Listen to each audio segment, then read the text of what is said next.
We're here at the C5 and we've got a hub issue. As you can hear in there, it's starting to grind.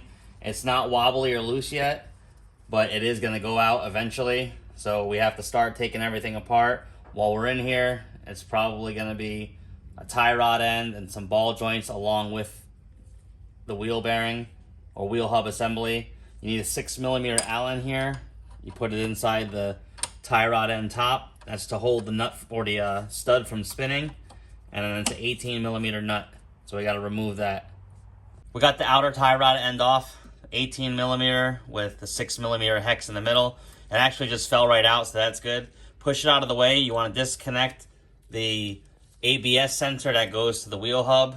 Get that out of the way. And then we'll turn this assembly and show you why we have to take everything off.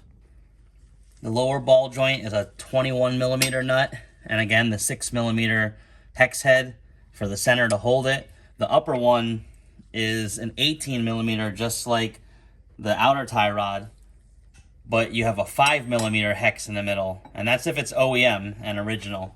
So you're gonna want to take those two nuts off. All right, we're gonna take out the sway bar end link here. It's an 18 as well. Then we gotta remove the two 13s for the shock. You're going to want to put a jack down below it just to make sure that you keep the tension off of the components, because as soon as you start releasing things, it's going to want to spring downward because that leaf spring is in there. So we're going to work on getting all the components out of the way. We got out the sway bar end link there, remove the shock bolts. Now you're going to have to get a pickle fork because this lower one is in there tight. It didn't want to come out. The upper one is already loose and popped out by itself very easily. But this lower one, we're just going to hit it straight on with the hub being straight, and it should pop off. You might have to give it a few good whacks.